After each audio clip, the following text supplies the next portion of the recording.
안녕하세요. 하나님의 변함없는 신실하심에 대해 말합니다. 오늘 본문은 히브리서 6장 13절에서 20절입니다. 13절. 하나님께서 아브라함에게 약속하실 때 맹세를 위해 그분보다 더 큰 분이 계시지 않았기에 자신을 걸고 맹세해. 바로 앞단락에서 게으른 사람이 되지 말고 믿음과 인내로 약속을 상속받은 사람들을 본받는 사람이 되라고 격려했었습니다. 이제 하나님의 약속이 아브라함에게 어떻게 이루어졌는지 예를 들고 있습니다. 하나님은 아브라함에게 약속하셨고 그 약속을 지키기 위해 맹세하셨습니다. 맹세라는 말은 원래 성전 제단의 뿔 같은 거룩한 대상들을 굳게 잡다라는 뜻입니다. 하나님이 아브라함에게 약속을 주실 때 자기를 가리켜 맹세하심으로 확실하고 영원히 변치 않을 것임을 보증해 주셨습니다. 당신 자신을 가리켜 맹세했다는 것은 자기 자신을 담보로 해서 맹세의 언약을 했다는 것을 말합니다. 이보다 더 믿을 만한 맹세의 담보는 없습니다. 14, 15절 말씀하셨습니다. 내가 반드시 내게 복을 주고 또한 너를 번성케 할 것이다. 아브라함은 이와 같이 오래 참고 견딘 후에 그 약속을 받았습니다. 하나님이 아브라함에게 하신 약속은 창세기 12장에도 나오고 15장, 17장에도 반복해서 나오고 마침내 22장에도 나옵니다. 히브리서에 인용된 맹세는 창세기 22장에 나온 맹세입니다.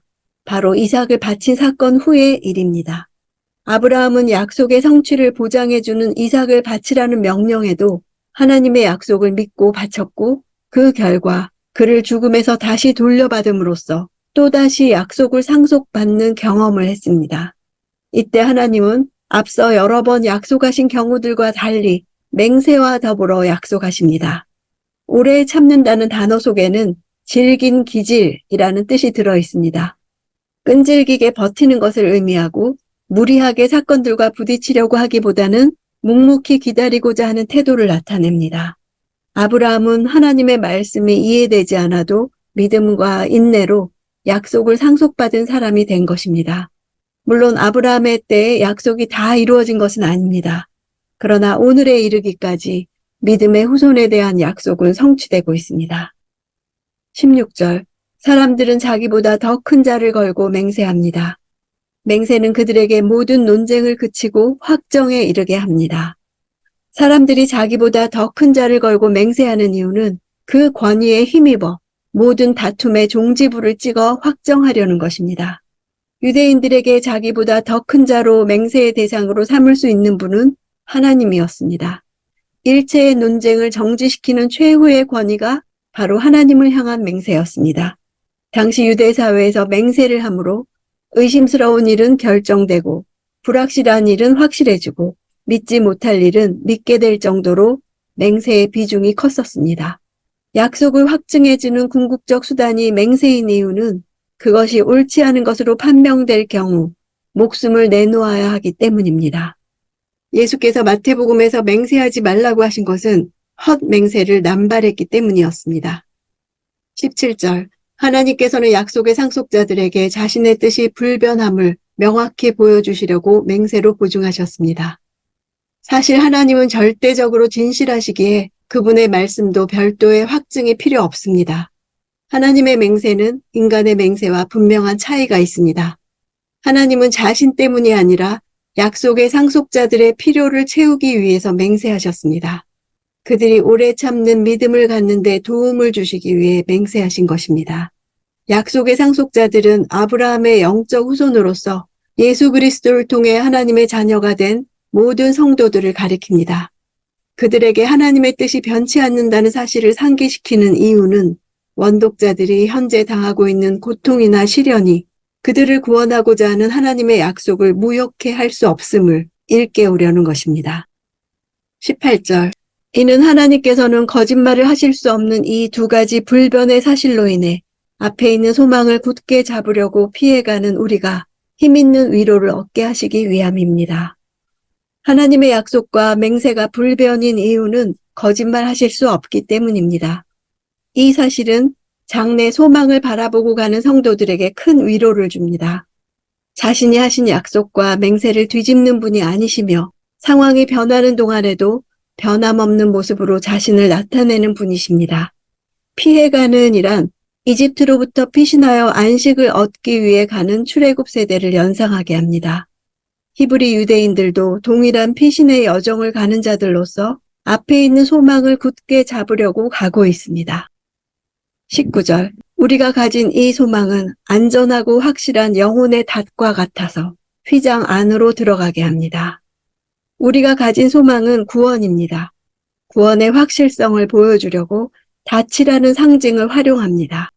헬라 문학에서 닻은 안전성을 뜻하는 상징으로 자주 사용되었습니다. 구원의 확실성을 보증해주는 사건은 예수께서 지성소인 하늘에 들어가신 사건입니다. 이를 휘장 안으로 들어갔다고 표현합니다.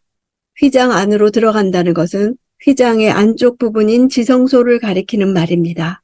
우리의 소망은 그리스도께서 행하신 일에 있습니다. 그분은 하나님의 지성소에 우리 앞서 들어가셨습니다. 구약시대 대제사장만 1년에 한 차례 들어가던 휘장 안으로 지금 우리 그리스도인들은 들어가는 특권을 누리고 있는 것입니다. 20절. 예수께서는 우리를 위해 앞서 달려가신 분으로 그곳으로 들어가셔서 멜기세덱의 계열을 따르는 영원한 대제사장이 되셨습니다. 앞서 달려가신 분이란 헬라 문학에서 군대가 진군하기 전에 앞에 있는 길을 탐험하기 위해 먼저 파송하는 작은 부대의 기능을 묘사하는 데 쓰였습니다. 선구자, 척후병, 선발대를 뜻합니다.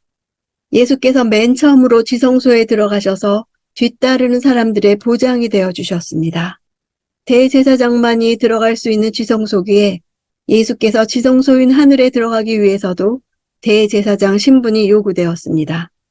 이제부터는 멜기세덱 계열의 대제사장 주제를 계속할 것입니다.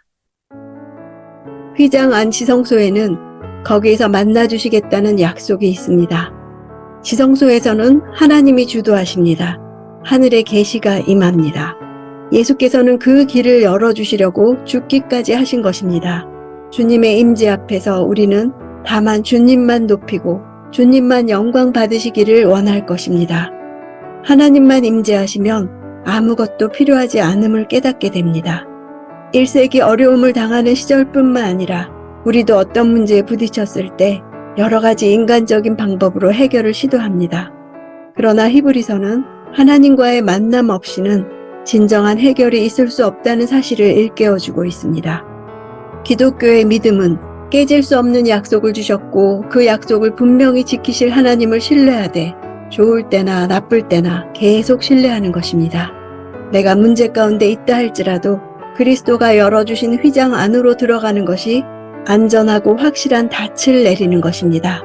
온갖 바람과 파도와 폭풍이 몰아닥치더라도 닻이 내려있는 한 나를 떠내려가게 하지 못합니다. 오늘도 하나님의 임재에 닻을 내리는 시간이 있기 원합니다.